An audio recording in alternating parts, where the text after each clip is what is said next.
Good morning. I hope you guys are feeling amazing. Listen, I'm so excited about today because I've got a lot. Listen, I got a lot I gotta get off my chest about people feeling like they're too broke to actually get assistance, and all these individuals that are making like six figures, and they're like, I'm great, I'm good, I've got all the things I need, and yet they're just leaking money. They're bleeding wealth. And today I've got a special guest who also feels a bit different about most of the ways that people feel. So I'm super excited. But before we get into that, I need to make sure that first you guys hear a word from our sponsor, which is Riverside Mobile. Riverside Mobile, check Riverside out. They have been taking care of my podcast for, 5 years now. They've been incredible, and they now have a new mobile app that you can check out and use for your own podcasting, or even short clips that you want to make. Maybe you want to be a TikToker. Check out Riverside.fm mobile and to do all of your podcasting and your everything that you want to be able to do. So with that, I am excited. I'm excited to share today with this incredible gentleman here. Stian Jones is a financial professional, but he wasn't always a financial professional. He actually, I'm going to let him kind of share a little bit about his own story before we get into today. But he started off in the Marine Corps and is from Norway. So it's crazy for us to have had the pleasure to meet, because we did not meet in the Marine Corps. So I am super excited to be able to have him today. But with him coming from a different country to America and having his family experience different things, and now to end up in business and entrepreneurship as well. I know there are a lot of things that he has experienced, not only just like with his own like financial clients, and his own financial agents and his agency that he's built up, but also within himself, and kind of what's kept him, the people that he loves and care about, from actually receiving the sort of like education, coaching, guidance that they need. And again, I know he has a lot to get off his chest today. So I'm excited just for today overall, because I think that the conversation that you're going to have, that you're going to see here, might just shift your mindset around a lot about why people stay and keep themselves stuck. And then also later on, we're going to obviously give the blueprints to make sure that we're understanding life and assistance in the way that we should today. So with that being said, Stian Jones, my brother, thank you for being here with me, man. Thank you for being here. I know this isn't like your forte. Maybe we'll. Yeah, no, you're right about that. This is definitely not my forte. But I do want to say thank you so much for inviting me to your podcast. It's an honor and a privilege. And when you asked me to do this, I'm like, yeah, I'll do anything for you. Of course I will. So I appreciate that. So yeah, man. So just before, I guess before we get started and before you kind of air out all of your grievances about like kind of this topic, just share a little bit about yourself. Yeah, well, like you said, I was born and raised in Norway, so that's kind of why I have a unique name. I moved to America May 2001, and then a couple months later, September 11 happened. Yeah. So raised by a single mom. It's me and my brother. We moved to America. We had some family here, not really a lot. So it was a lot on her. So I thought to myself, I said, what it would be the easiest and quickest way for me to become a citizen and to help my family. So you got your citizenship from going into the Marines? Oh man, not only did I get it from joining, so I joined the Marines so that I could become a citizen, and so my mom had one less mouth to feed, but also to serve and protect. I love this country. This country is amazing. So, and it's funny because like the Marine Corps made it easy for me to become a citizen, but first I had to go to Iraq. So wait, you didn't get it from you got it from boot camp though, right? You got your citizenship at boot camp. Oh no. So they weren't doing that back then? Oh no. So I enlisted in July 10th of 2006. I went to Iraq the summer of 2007, and then I came back, and then I had to go through the process. Now the process for me was very, very short and stuff like that, and the Marine Corps covered it. So, so went to Iraq, came back, and then I became a citizen. And yeah, it's been You know great. what? You know what I think is crazy about that is how long the citizenship took at that point, which I guess makes sense because of like 2001. But when I was a drill instructor, like we had Hispanics, we had Mexicans coming over, and fresh out of like right out of boot camp, they get their citizenship now. That's Yeah, crazy to think about. And the and you literally came from a different country at that point and went to fight because of what happened to our country. That's how yeah, that's pretty cool. And you know something, man, I can't stand this. I can't stand this so much. And this is not the podcast episode for maybe a different day, but I've talked about it a lot though on the podcast about how privileged Americans are, how privileged we are, and we don't take the opportunities that we have at all. And I guess that's also another thing I want to talk about because I think that's a perspective that you probably also have as well, is not taking yeah. opportunities that we have. It is absolutely crazy because so when it came to high school, so I came to America in eighth grade, and I knew I needed to prepare myself for after high school. Like you got to plan and protect your future. You know, Yeah. you got to think about that. So I went into a tech school to do drafting and mechanical engineering. So I took drafting. Yeah. Oh, yeah. That's just another story in itself. Yeah, I took drafting in high school, and then I thought about it, and I said, I don't want to sit on my butt all day long and do that. No disrespect to them, because one of my best friends is a civil engineer. But I'm just like, Yeah. I want to do something. And I said, well, all right, well, college was not for me.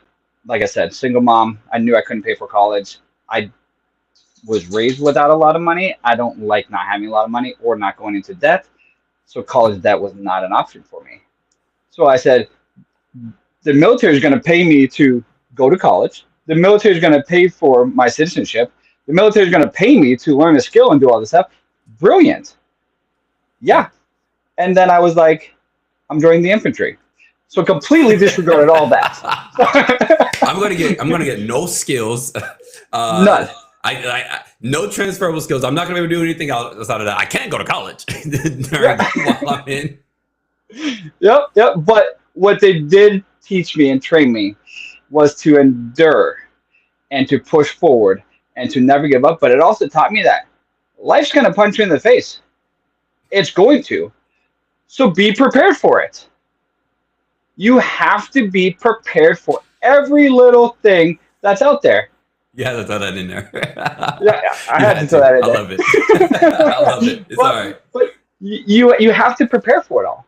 Yeah. And on top of that, it taught you the structure of leadership. Lead yourself, then lead others. Mhm. But first, you got to lead yourself. Now, Yeah. I'm the father of 4 kids. I have to do things. Now, no matter what happens, like this path is my own. No one's going to come and save me. No one's going to come and help me. Someone's going to guide me, but I still got to take the steps. Man. Now, the path is your own, but you have so many people watching you.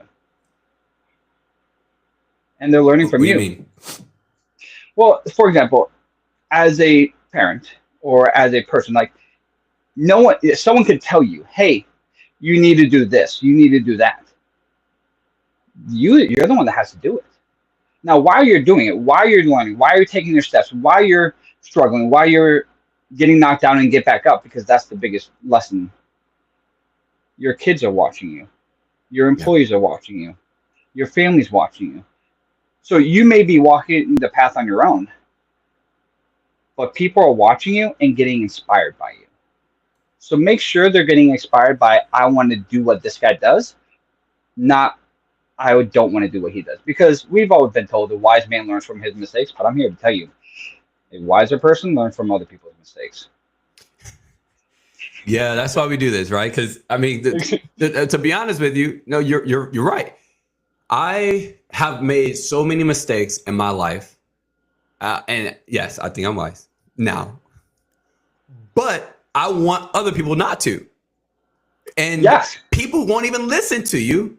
So not only are you going to go through your own situations, which makes you not a wiser person, but also you're probably not going to come out on the other side as wise because you didn't listen to somebody else.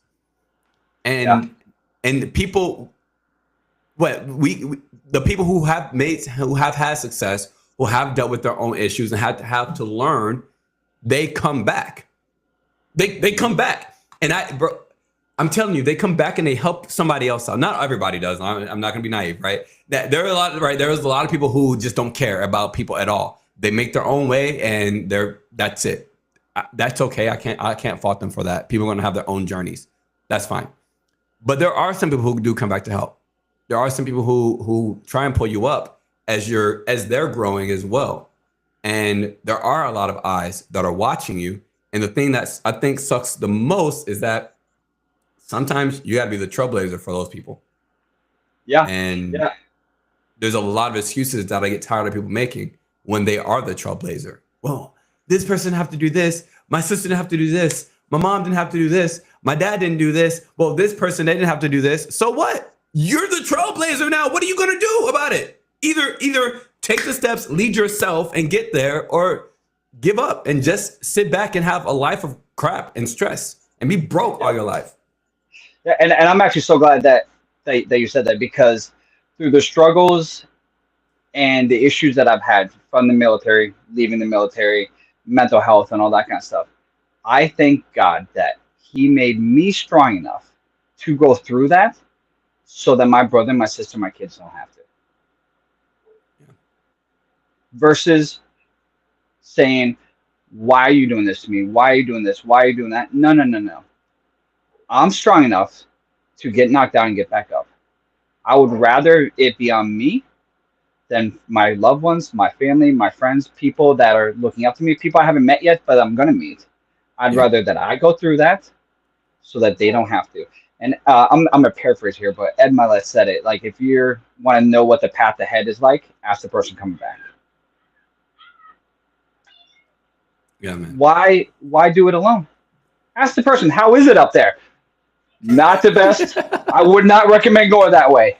Do not recommend going that. Perfect. I'm going to turn around and take another path. Hey, the path ahead is rocky, it's brutal, it's hot, it's cold, it's whatever. But it's worth it. Got it. I'm going to truck forward. And yeah. I know. So you've got this mindset about that, about asking people who are ahead.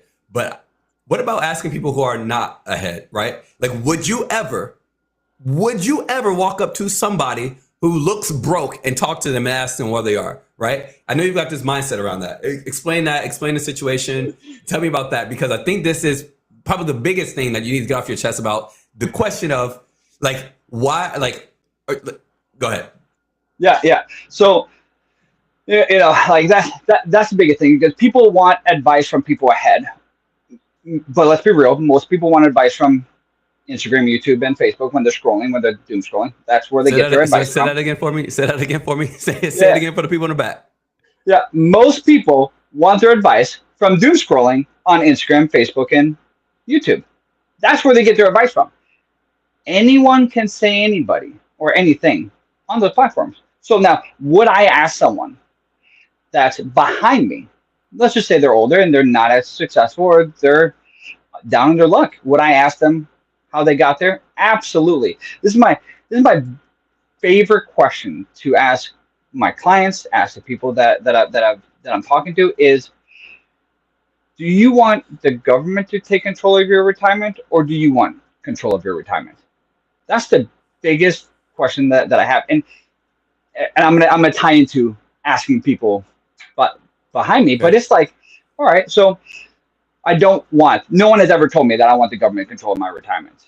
All right. So, obviously, but we are told from a young age, middle age, and adulthood that we have to work for over 40 hours a week for 40 years, put money into a 401k or an IRA, and at the age of 65, you're going to be able to retire comfortably. Now let's think about that real quick. Uh-huh. The government tells me I work for over 40 hours a week for 40 years, put money into a government-controlled entity where they tell you when you can take it out. They tell you how much you have to take it out. They also tell you how much they're going to take from you.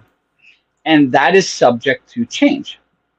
So what I like to tell people is, go ahead, and go to Target, Walmart, any grocery store, wherever you're at, right?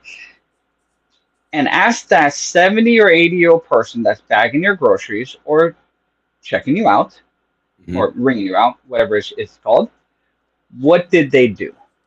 And they're going to tell you, I worked for over 40 hours a week for the past 40 years, putting money into a 401k, and at retirement age, I retired and ran out of money.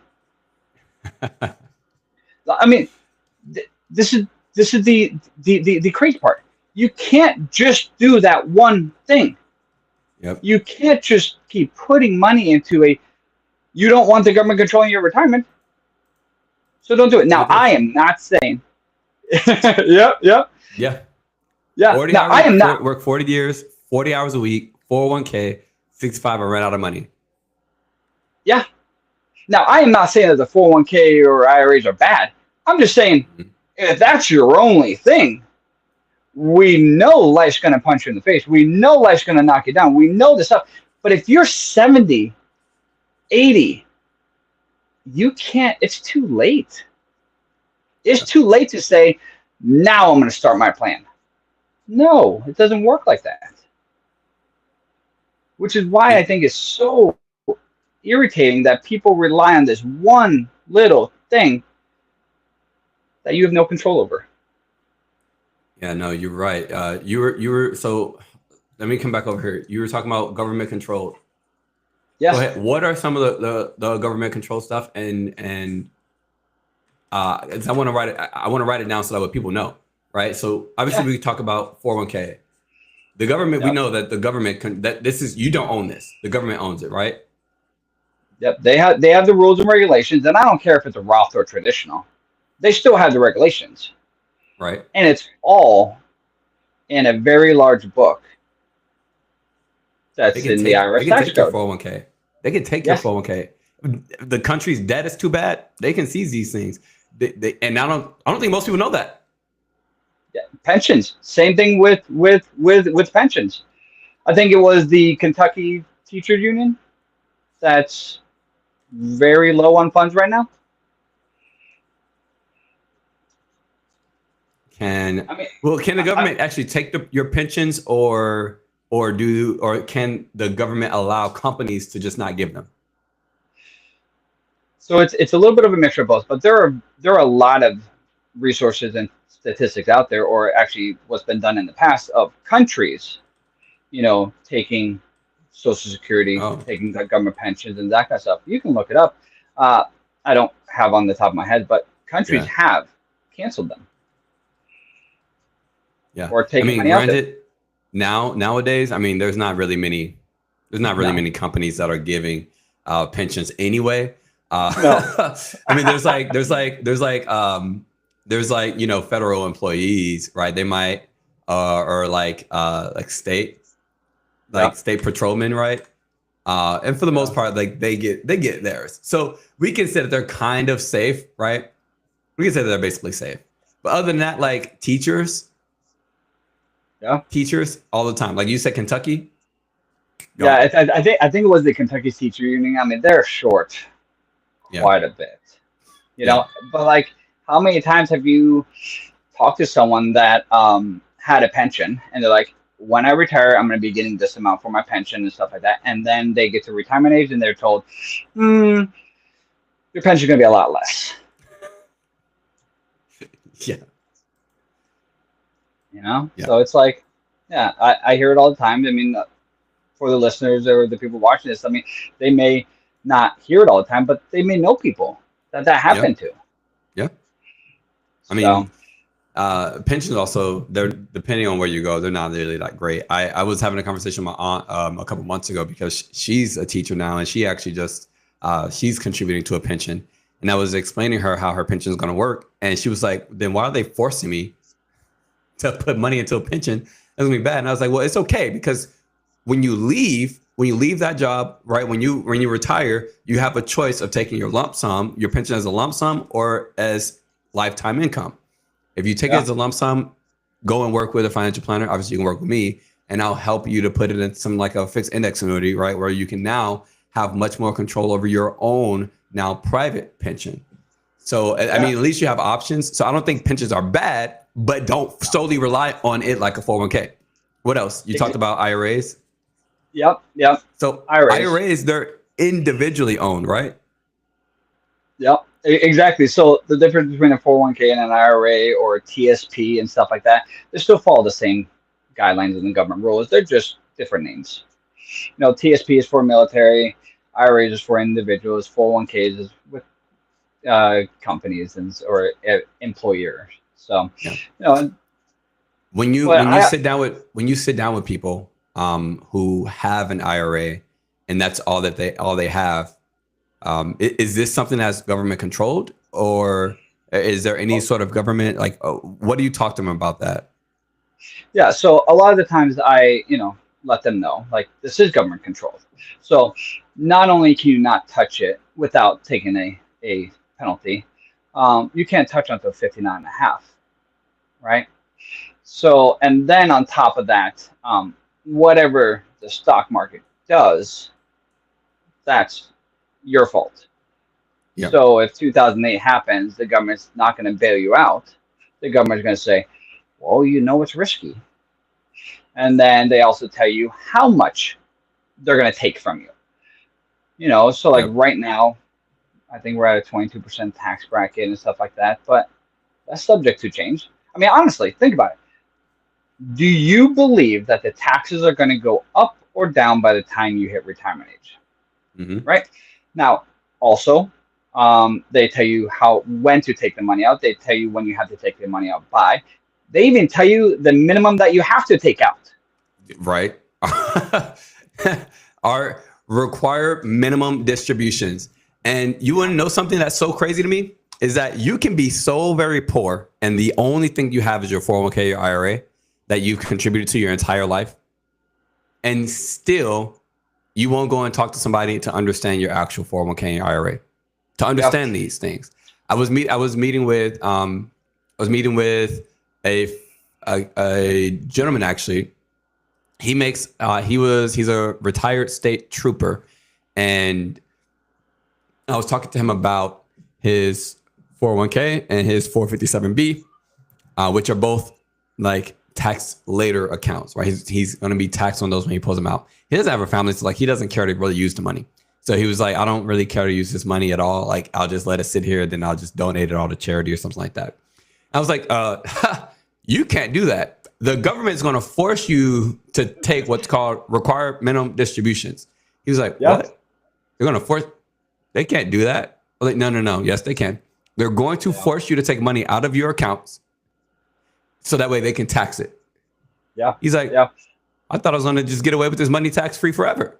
No. Nope. And also, let me tell you exactly how much they're going to force you to take out of your account. So I walked them through and showed them exactly how much they're going to be forcing him to take out so much money from his account per year that he's going to be if the tax brackets were to remain the same in about 15 years, if it were to remain the same, which it probably won't, but if it were, it's going to push him into a 48% tax bracket. I think it was 40, somewhere around there, like into a 48% tax bracket. He's going to be paying so much in taxes just because of that. And he was like, well, and the only reason why we were even sitting down was because his IRA has performed like crap over the last like 7 years. He's like, I just need this to grow better. And that's the only reason why he wanted to sit down with somebody else. Cause he's like, I got everything I need. I've got a pension. I got a 401k. I got a 457b. I got an IRA. He had that. And that was like, but before we continue this part, how often do you see that same excuse, like that same excuse? I've already got everything. No, I hear it all the time. And a lot of the times it is, I am diversified. I am okay. I have IRAs, 401ks, stocks, and that kind of stuff. And I go, that's amazing. I'm not saying that those are bad vehicles. They're great vehicles. But let me ask you this. Is a Ferrari a good vehicle? Absolutely. Yeah. I mean, it looks pretty. I've never Yeah. driven one. I Um, know. I mean, I don't right, want right. to. But if you're a farmer and you have a Ferrari, how good are you going to be able to do it? Yeah, it makes no sense. So just because a vehicle is a great vehicle doesn't mean it fits your situation. Come Yeah, on now. yeah, Okay. yeah, yeah. So Okay. right, That's good. right, right. That's good. So You're right. that's so I hear it a lot. I'm diversified. I have this amazing, but all your stuff and all your plans are in one area. A government controlled entity that is a variable. And I'm gonna talk about variable here in a little bit, but it goes up and down. They're all there. That is like putting different colored eggs, different species eggs, and different size eggs into one egg carton. Yes, you're diversified that egg carton, but if you drop it, sit on it, you have kids and they throw them, 2008 happens, Yeah. where's the diversification?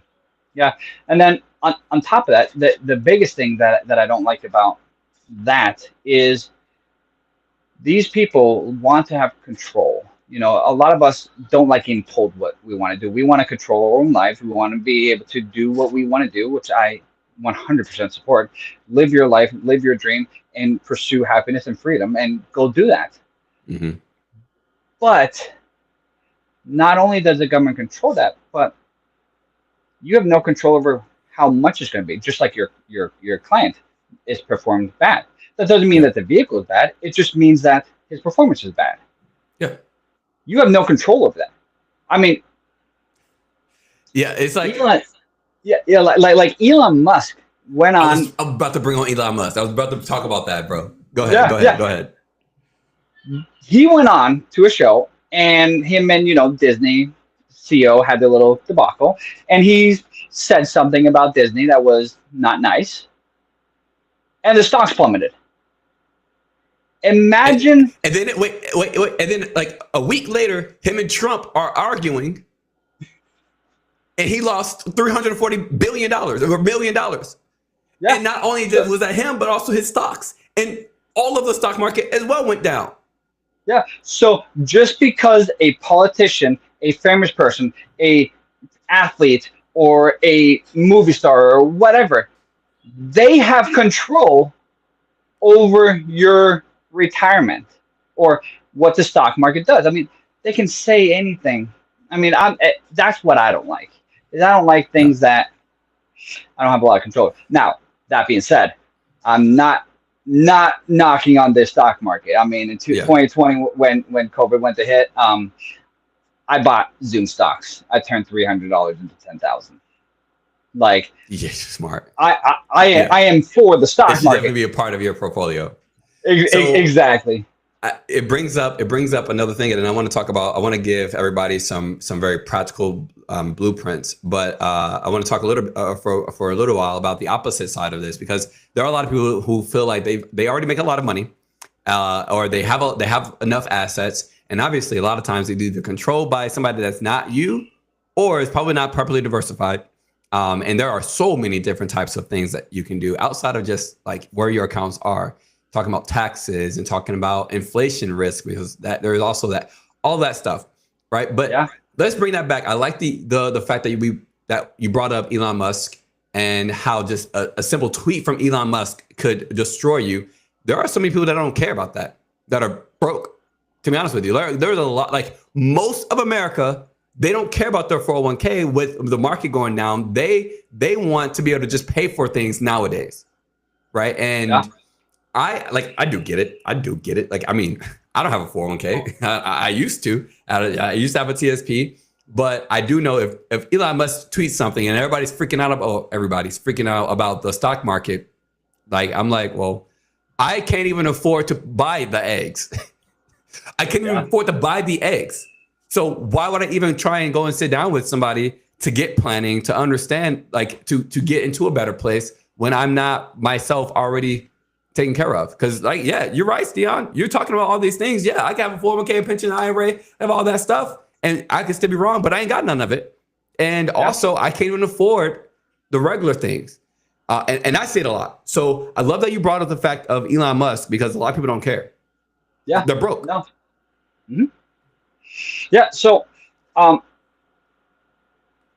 you're right. There's a lot of 95% of the people do not have a lot of things. A lot of the times, financial advisors just want to talk to the 5% of people, not the 95% of people. And then the 95% of people are like, well, I'm too broke. I'm living paycheck to paycheck. I'm in debt. I need some help. Yeah. Well, they don't say the last part. They don't. That's the biggest thing is, yeah, yes, Right? yes. Me I too. wish I would have when I was younger. I wish my mom would have as well. Yeah. Even so, though, like you said, the financial advisors only want to help 5%. Now, my mom was not part of that 5%. No. But so everyone wants, when they're a kid and stuff, that you want to be successful. You want to be a professional athlete. You want to have $1 million. You want all this stuff, right? Even now, or whatever age you're at, you want things. Yep.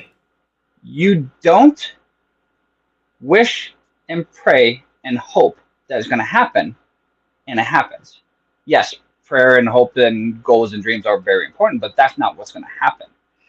These professional athletes, these successful people, and they all have coaches, mentors, trainers.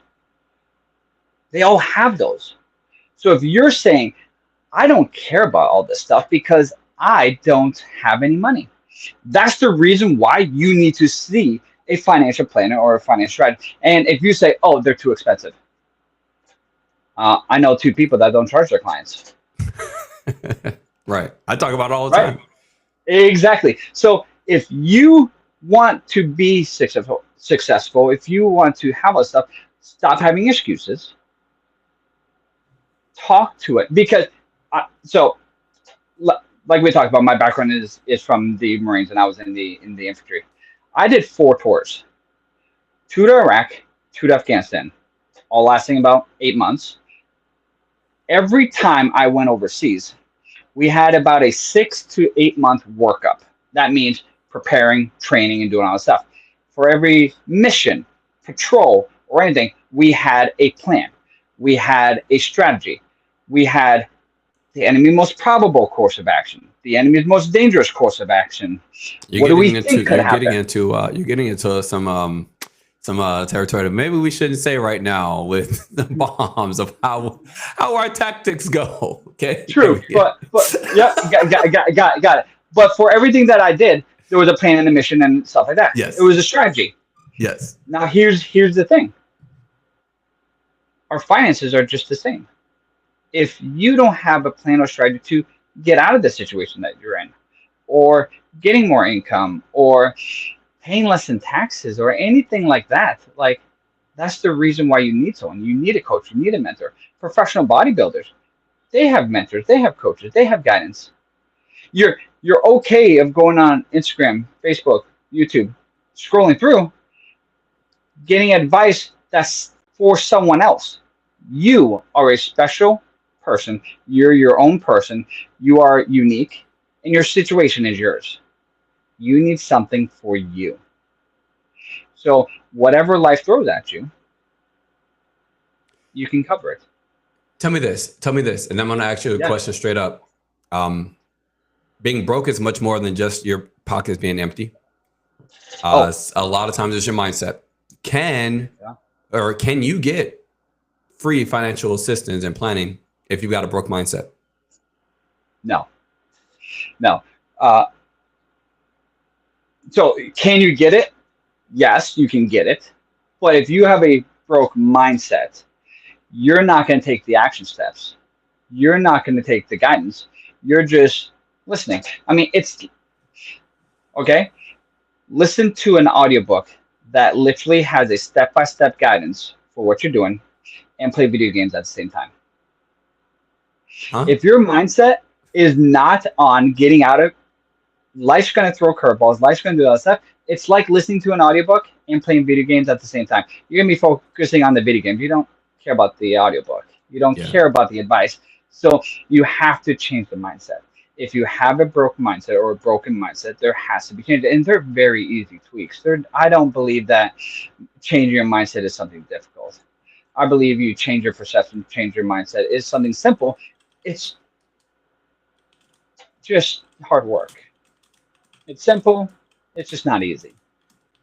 So, you know, that's what I believe. I believe that can you do it? Yes, but you have to change it. Like the first thing you have to work on is your mindset, and that is also going into mental health. Yeah. With like there is an I don't know if it's an epidemic or pandemic that I'm a foreigner, so words don't really come to me naturally, I think right? epidemic is world and pan is no, epidemic is country, pan is world. Well, whatever it is, the entire world, the entire world has this problem when it comes to mental health and when it comes to mindset, and it's and I'm a big supporter of that. Yeah, that's a huge part of my mission is helping men, service members, and families with their mental health, and Yeah. a lot of that ties into the financial side. But if you think you don't make enough money, that's the exact reason why you need a financial strategy. You need a plan. Yeah. If you think you make enough money, so you don't need it, you actually need it more. Mm-hmm. Because the Mm-hmm. higher you climb, the higher you fall. Yeah. And you need to make sure it's protected. Or that you don't fall, or that you have a safety net, right? Yeah. So, like I said, obviously we want to give the right blueprint, and I think here what I want to do is to give a handful. Now we don't have to make 10 because we're probably shooting this from the hip. But I want to talk about the 10 mindset shifts in order to accept a financial success. Because regardless of whether you are affluent or you've got a ton of assets or your net worth is higher, or you are broke, you don't have much money, or you've got a broke mindset, whatever the case is, I want to talk about like 10 mindset shifts internally we need in order to accept to have the financial success. Obviously, we talk about a lot of different things on the podcast anyway, but the first one, which is the most important mindset shift, I believe. Mm-hmm. It's okay to ask for help. That's one of the biggest things in this society is not asking for help. That asking for help is a weakness or that no one cares. If you believe that no one cares, you're wrong. First off, you are perfect. You are amazing. Things are happening to you for a reason because your future self is proud of who you are right now. But you need to ask for help. You can't do it on your own. I wholeheartedly agree with that. Even more so, I think, because we don't even know who to ask for help, and we don't know who to trust as well. I think finances are one of the most vulnerable things that you can really share with somebody. At least I think so. Like what you spend your money on, how you think about money. It's so very vulnerable. And I think the more vulnerable that something is, the harder it is to ask for help. And I don't always think that people just don't ask for help just because they're full of themselves. I just think that people need to understand that finances are extremely vulnerable. I want to give number two. So I think the second mindset shift that we need to have in order to accept financial success, I think is understanding money planning. I don't think people understand money planning and what that actually means. Like as an example, what money planning actually is your ability to look ahead in the future and start preparing now for the future. So if you know, in a very simple form, if you know that you want to take a cruise in 3 years, don't put the down payment on the cruise 6 months 6 months ahead of time and then try and pay off the cruise in over the next few months. That's stupid, right? Obviously, years before, you know that. So if you understand money planning, you just know, okay, how much is the cruise going to cost overall? $2,000. All right, I've got 3 years. I've got 3 years to plan for this cruise. So that's 3 years is 36 months divided by $2,000. Super simple. What's that? 2,000 divided by 36. That's $55 a month. $55 a month. Save $55 a month. Now, that's simple, right? That's simple money planning. But it goes so much further than that if we're talking about like wealth planning. If you know over your life, or if you know right now you make $100,000 and your expenses per year are $80,000, you know that you're left with $20,000. What are you going to do with that $20,000 every year? Yeah. Why don't you look at your expenses that way? Why don't you look at your income that way? But most people don't, and they won't. Yep. So true. Another good point about what you said, about planning for the cruise and stuff like that. Every year, there's this thing that happens that's very expensive. It's called Christmas. And I have 4 kids and an amazing, beautiful wife, and then two dogs. So what my wife and I do is every month put money aside to plan for it. Now, I do not believe that you should go balls to the wall for Christmas. I don't believe that. I believe Christmas is for family. So that's the big difference between Norway and America is Norway, where I'm from, it's all about the family coming together and having dinner. So that's what we do. So we do a small, a couple small gifts, and then a big family gift. But we put money aside every month for Christmas. So that when Christmas comes, I'm not like, credit card, I'll pay this later. No, I'm putting money aside now. So that's where number 3 comes into play, is a small loss now for larger future gains is important. So yes, I'm putting $50, $100 a month during, each month building up to Christmas. So I don't know, it's $100 or $200 less than what I could have been spending on them now, but small losses now for future gains. Now I'm able to have the plan, have the stuff, and not be able to do that. That's actually really good. I think that just brings me to number 4, which I guess might tie into number 3 a little bit. But I talked about it in a blog article once, and I think I need to talk about it here. But that is the investment paradox. So this might be something that I'm sure you've never heard unless you've read that blog of mine. But the investment paradox, and I wish you could draw, but you can't draw. So I can't, but I'll draw for you when I can. So the investment paradox, this is the paradox that you have. And this right here is an investment, whatever. But the investment paradox is that if you want to get something, right, this is what you want, you have to give it up first. Whatever you want, you have to give up first. So if, obviously, as an example, whatever your investment here, right here is, you can say 401k. In order to get retirement income, in order to get retirement income, what do you have to give up into your investment vehicle? Income.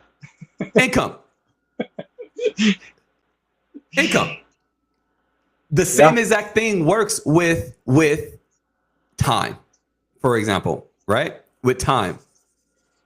If you want time, and this is the investment paradox, if you want time with your family, guess what you probably have to give up? Time with your family. With family. Right? Right? That sacrifice, what are you going to give it up into? Well, hopefully give it up into something, right, that builds you, maybe your investment vehicle's business, things like that, right? But if you want unlimited time with your family, you have to give that up specifically. And I think so many people are not willing to do that, especially if they're for instance, broke. If they're broke, if they don't want to continue staying broke, right? If they don't want to continue staying broke, they have to give up something. They might have to give up their mindset about being broke, which might suck even more so because now they look vulnerable to other people. I mean, I used to think that way. Whenever I was working my 9-to-5 jobs, I didn't want to leave my company because it would show that I'm unstable. But you want to know what I wanted? I wanted stability in my income, and I wanted growth. So I wanted growth in my income. So what did I have to give up? Stability and growth. So I looked unstable so that way I can build a business. I looked unstable for a while and I went backwards. I didn't grow. But now I've got unlimited stability, unlimited growth, and I can continue growing. And I'm so much in a much better place than I was beforehand. So I think we need to understand this investment paradox as well. In order to accept financial success. That was a good one, but I just you said that, and I was just thinking about that. And with the investment paradox, it's not for a long period of time. It's for a short period of time. So let's just say you're an entrepreneur, you're starting a business, you got kids, you got family, so you're going to give up 4 years. Right now, are you going to see your kids and your family those 4 years? Yeah, it just may not be enough. May not be what you want. But after those what's 4 years compared to the rest of your life of financial freedom and time freedom and being able to have a business and do all this stuff? That's good. I think you just gave number 5. In order to have financial success, you might need to do some entrepreneurship. Yeah, exactly. Entrepreneurship is, I mean, all the millionaires, billionaires, they don't work for someone. Right? Which also, comes into number 6, but learn to manage what you have. Mm-hmm. Like that's another mindset that you need. It doesn't matter what other people think about you. They truly do not matter.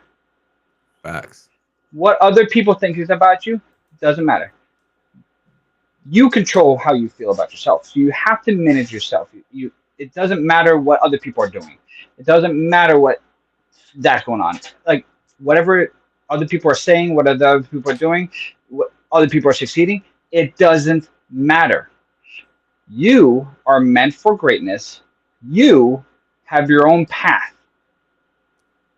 Manage what you have and never give up. I love that you said that you've got your own path and it doesn't matter what other people say about you, because it goes back to like what I was talking about with myself and with like me going from my 9-to-5 and starting a business. And a lot of times you compare yourself with a lot of other people. So I think number 7 for me is going to be it's going to be like, there's obviously don't compare, but I think don't compare is also kind of what you said. But I think there's this mindset shift that we believe that everybody else is doing better than us. I think we are average. I think that's a mindset shift we need to have. We are average. We're not an outlier. Yeah. We're not an outlier. Our situation, just like everybody else's situation, that there was a study conducted. There we go. Conducted. And they asked Americans, what percentage of American income earners make over $500,000 a year? So the study, they asked Americans, what percentage of the country makes over $500,000 a year? And they said 20%. 20% of America makes more than $500,000 a year.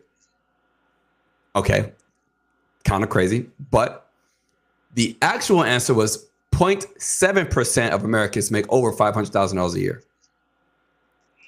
Now you can say, well, that kind of sucks. That means that it's going to be so much harder for me to get to $500,000 a year. No. You can think that too.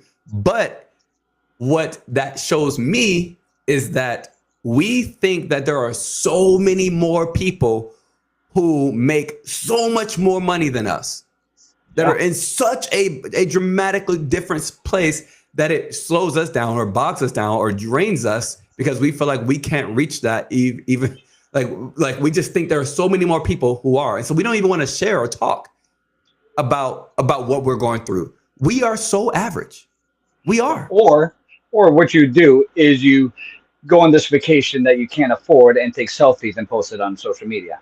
Because you're trying to fill in what you think everybody else. Yeah. Yeah, because you're pretending or you're posting that you're a part of the 0.07%. In reality, everybody else that you're seeing on doing that is doing the exact same thing. I think that's number 8. I think we just got number 8. Stop pretending. Yeah. Stop pretending that you have money or wealth when you don't. Yeah. That hurts you so much more than anything. And people are trying to be flashy all the time. People are always trying to like show off. Who you showing off for? Who you have to show off for? It's like lying. You're a grown man or woman. Who do you have to lie to? Yeah. And even if you're not a grown man or woman, still don't lie to people. Like, like don't learn that habit early on in life. Like, no, right? But like, I don't like that people are pretending because it is dangerous because of the pretending, because thinking that I am so worse off than everybody else, because of all this stuff, you're struggling. Because of that, your mental health is taking an impact. Your finances are taking an impact. Your marriage, your kids, all that stuff is taking an impact. All because you're looking on the outside, you're seeing people pretend, you're trying to pretend, and you're struggling. It's dangerous. It is so dangerous, and people need to live where they're at. Where you are at this current moment is exactly where you're supposed to be and where you need to be. The mindset that you need to change is this is not happening to me, it's happening for me. I need to see opportunities, not obstacles. If you are going through a rough patch, it is because you have to learn something. So the mindset shift that you need to do is stop seeing obstacles and see opportunities. Number 9. Yeah. I mean, you like so I forget this saying or this story or whatever, but it's about this guy that asked God for strength. What did he get? Hard times. like you. Hey, I want easy times. Got it. Well, before that, there's a saying: there's a calm before the storm. Yeah.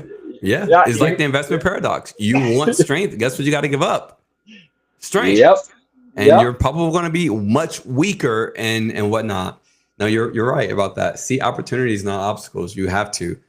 I wholeheartedly agree with that, because as an example, let's just say that you are so there's one individual I was working with, and he had about $360,000 just between his IRAs, his TSP, his 401k, and also he has some mutual funds. And I was talking about, hey, almost all of your money is in tax later accounts, or you're being taxed now all the time. It makes a lot of sense to potentially talk to my tax advisor and let's do some like a Roth conversion, where we take your money from, your traditional IRA, your 401k, and we roll it over into a tax advantage account. So you're going to have to pay the taxes now on this money. And, after discussing, he found that it was most necessary, that it also made sense because we could show him the numbers of, hey, if you don't pay taxes now, you're gonna have to pay this much taxes in the future on this account if it stays where it is now versus later on. But which he understood and he agreed to it. But the hardest thing when it came to it was go ahead and taking the taxes out of his account, because he just chose to just remove the taxes from his 401k, from his IRA, from the balance itself, which dramatically dropped his account values whenever he rolled it over. And he was like, I don't know if I can do this. I don't know if I can do this. And that was a major obstacle that was blocking his ultimate success. It was.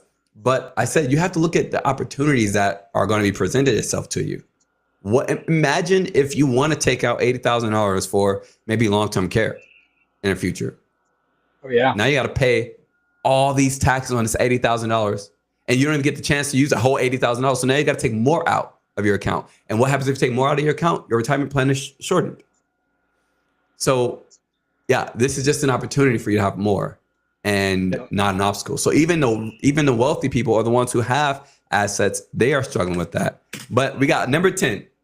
We got our last one. It has to be a big one. Yep. So, oh, okay. Got it. Ready?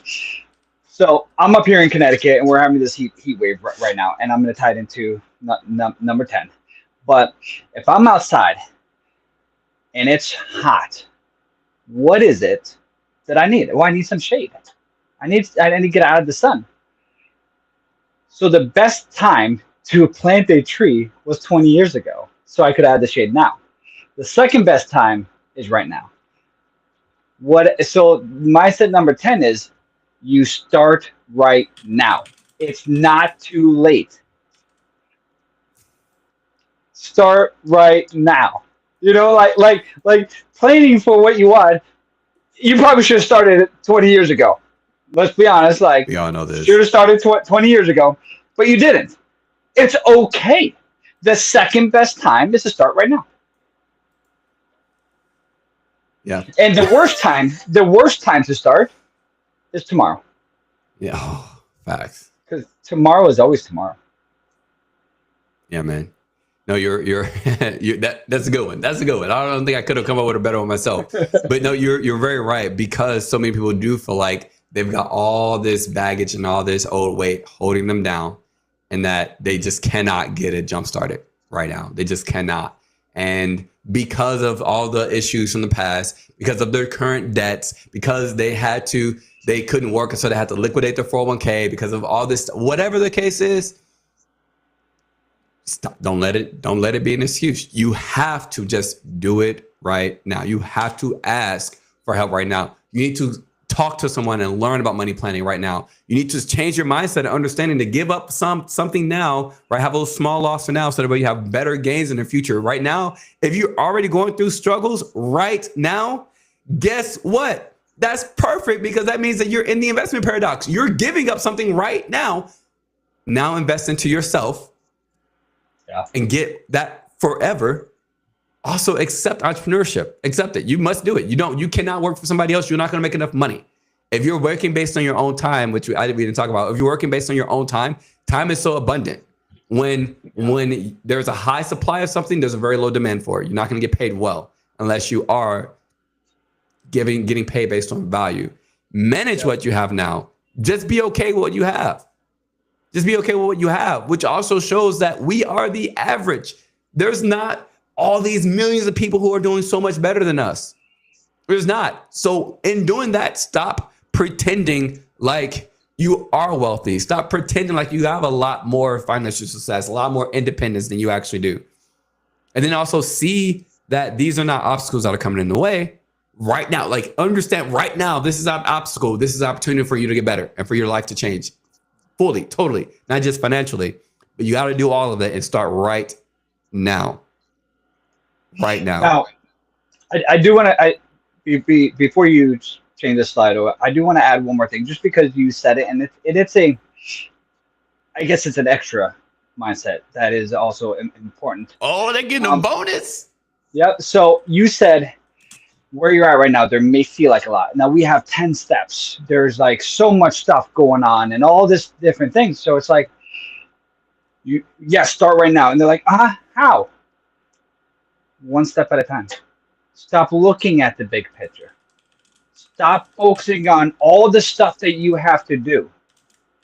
Focus on that one step in front of you, because that one step in front of you is so much easier than the marathon you're about to run. So it's just one step at a time. Focus on the small step that you, and by the way, I don't care if you are like 7 feet tall and can take a huge step, or if you're 3 feet tall, like my 5-year-old, and take small steps. Movement forward is the only thing that matters. Moving forward. Yeah. Start one step at a time. Don't focus on all the trash. Only the next step, man. Yeah. Thank you for that. So I do appreciate you being here. Obviously, I'm going to have you again, because I'm sure that these insights are going to very much touch a lot of people. So, but with that, man, obviously people can be able to find you wherever. Where can they be able to find you? So the perks of having a unique first name and changing my last name to Jones means that I'm the only person in the world with my name. I'm 99% positive. I think there's an author that has like a Stian Jones name, but I'm the only person in the world. I'm on Instagram, LinkedIn, Facebook, Stian Jones. It's very, very easy. Only person in the world with my name, so you can find me there. Beautiful, beautiful. And if you guys would like any kind of financial planning, financial coaching, or advisory, Stian does have his own advisory, or his own planning firm. So you can definitely reach out to him on that, as well as if you're looking for just more time just to get to know him. He's somebody that is more than willing to give some time towards just bettering any individual and themselves. He's a family man, so he also understands that. But man, I appreciate it today, brother. I know these insights are going to be great for a lot of people, and I look forward to what it does for others. So with that, guys, if you enjoyed today, make sure that you share, you like this, you also comment, send it to somebody that like needed to hear this. Send it to them, because you're not too broke. You also definitely ain't too rich to receive financial planning and good planning. And a lot of times, sometimes it just might have to do with your mindset. So you guys have an amazing day. I will see you guys on Friday as we continue our property tax conversation. But with that, have a beautiful day and take good care. Bye, guys.